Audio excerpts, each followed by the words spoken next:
හිතන්න ඔයා ඉන්ටර්විව් එකකට ගිහින් ඉන්නවා. නැත්නම් ඔයාගේ ඔෆිස් එකේ, එහෙමත් නැත්නම් ක්ලාස් එකේ හැමෝම ඉස්සරහා කෙනෙක් එකපාරටම ඔයාගෙන් ප්‍රශ්නයක් අහනවා. ඒ වෙලාවට ඔයාට මොකද වෙන්නේ? ඇඟට දාඩිය දානවා, පපුව ගහනවා, කියන්න ඕන දේ මොලේ තිබ්බත් කටට වචන එන්නේ නැහැ. ඔයා විතරක් නෙමෙයි, ලෝකේ 85%ක්ම මිනිස්සුන්ට මේ ප්‍රසිද්ධියේ කතා කිරීමේ බය තියනවා කියලා පර්යේෂණ වලින් හොයාගෙන තියෙනවා.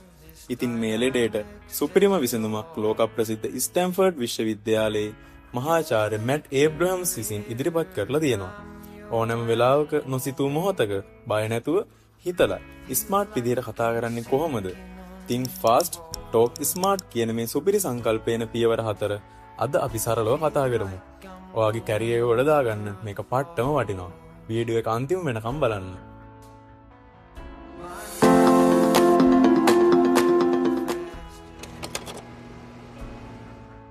පළවෙනි පියවර තමයි අපේ ඇඟ ඇතුලෙන් එන බය පාලනය කරගන්න එක.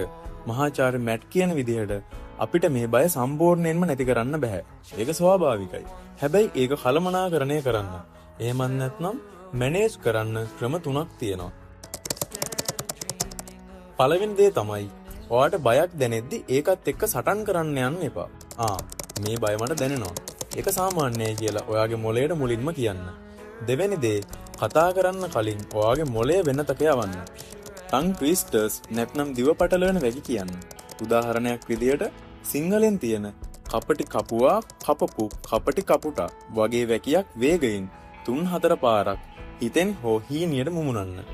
එතකොට ඔයාගේ මොළය ඒ වචන හරියට කියන්න උත්සාහ කරන නිසා අර තිබ්බ ස්ටේජ් ෆියර් එක එකපාරටම අඩු වෙලා යනවා. තුන්වෙනි දේ කතා කරන්න කලින් හොඳට හුස්ම ගන්න එක. දෙවෙනි පියවර තමයි dare to be dull. ඒ කියන්නේ හැමතිස්සෙම 100%ක් නිවැරදි සුපිරිම උත්තරය දෙන්න හදන්න එපා. අපි හැමෝම වැරදියි කියලා බයට පර්ෆෙක්ට් වෙන්න හදනවා. අන්න ඒ පීඩනය නිසාමයි අපිට කියන්න තියෙන දේත් අමතක වෙන්නේ. මතක තියාගන්න, ප්‍රසිද්ධියේ කතා කරනවා කියන්නේ සින්දු කියනවා හෝ නාට්‍යයක් රඟපානවා වගේ පර්ෆෝමන්ස් එකක් නෙමෙයි. එතන නිවැරදිම ක්‍රමයක් කියලා එකක් නැහැ. ඔයා කරන්න ඕනේ ඒක ඔයාගේ හොඳම යාළුවෙක් එක්ක කරන සාමාන්‍ය කන්වර්සේෂන් එකක්. නැත්නම් කතාබහක් විදියට හිතන එකයි. ඒ නිසා සරල වචන පාවිච්චි කරන්න. මම මෙතන ලොකු දේශනයක් කරන්න ඕන කියන පීඩනය ඔයාගේ ඔළුවෙන් අයින් කරපු ගමන් ඔයාට නිකම්ම වචන ගලාගෙන ඉන්න පටන් ගනීවි. තුන්වෙනි වැදගත්ම පියවර තමයි හොඳින් සවන් දීම. ගොඩක් අයට වෙන වැරද්දක් තමයි ඉන්ටර්විව් එකකදී අනිත් කෙනා ප්‍රශ්නය අහලා ඉවර වෙන්නත් කලින් Taman දෙන උත්තරේ මොලෙන් ප්ලෑන් කරන්න පටන් ගන්නවා. එතකොට අරයා කියපු දේ 100%ක් අපිට ඇහෙන්නේ නැහැ. මට මේකට පට්ට කතාවක් මතක් වුණා. ඔයාලා අහලා තියෙනවද අර ලෝක ප්‍රසිද්ධ ට්‍රාන්ස්මිෂන් එරර් නැත්නම් සංනිවේදන ගැප් එක ගැන තියෙන කාටුන් කතාව. එක වතාවක් යුද්ධයකදී කැලේ හිටපු අනදෙන නිලධාරියෙක් නැත්නම් කමාන්ඩර් කෙනෙක් Tamanගේ පණිවිඩකරුවා අතේ ප්‍රධාන මූලස්ථානෙට පණිවිඩයක් යවවලු. Send reinforcements we are going to advance. අපිට අමතර සෙබළුන් එවන්න අපි ඉදිරියට යනවා කියලා. හැබැයි මේ පණිවිඩය එක එක්කෙනාගෙන් එක එක්කෙනාට ගිහින් අන්තිමට මූලස්ථානයට ලැබෙද්දි ඒක වෙනස් වෙලා තිබුණ කොහොමද දන්නවද? Send 3 and 4 fans we are going to a dance. තොන්ස්කුයි 7-4කුයි එවන්න අපි ඩාන්ස් එකකට යනවා කියලා. අන්න ඒකයි මම කිව්වේ.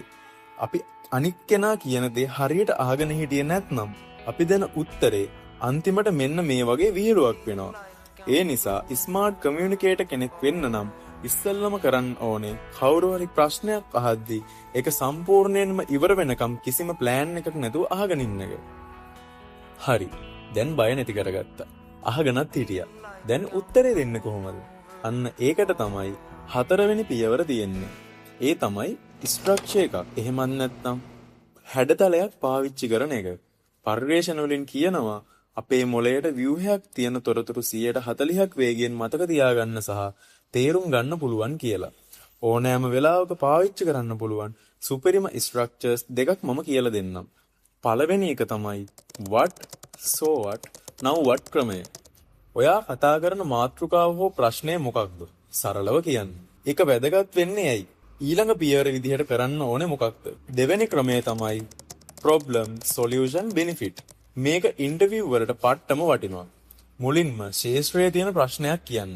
ඊට පස්සේ ඔයා ඒකට දෙන විසඳුම කියන්න. අන්තිමට ඒ විසඳුමෙන් සමාගමට ලැබෙන බෙනිෆිට් එක. එහෙමත් නැත්නම් වාසිය පැහැදිලි කරන්න. මේ විදියට කතා කරද්දී ඔයා නිකම්ම ප්‍රොෆෙෂනල් කෙනෙක් වෙනවා. ඉතින් නංගියේ මල්ලියේ අයියාගේ නැන්දේ මාමේ මේ පියවර 4 ඔයාගේ ඊළඟ ඉන්ටර්විව් එකේදී එදිනදා වැඩපළේදී පාවිච්චි කරලා බලන්න. ඔයාගේ ජීවිතේ ලොකු වෙනසක් වෙයි. මේ පියවර 4න් ඔයාට වැඩියෙන්ම වටිනවා කියලා හිතුන පියවර මොකක්ද කියලා පල්ලෙහින් කමෙන්ට් එකක් දාන්න. ඊළඟ වීඩියෝ එකෙන් අපි කතා කරමු ඉන්ටර්විව් එකකදී අහන ප්‍රධානම ප්‍රශ්න 5කට මේ ක්‍රම පාවිච්චි කරලා සුපිරියටම උත්තර දෙන්න කොහොමද කියලා. වීඩියෝ එක වටිනවා නම් දැන්ම ASU Career Lab channel එක subscribe කරලා යාළුවන්ටත් බලන්න share කරන්න.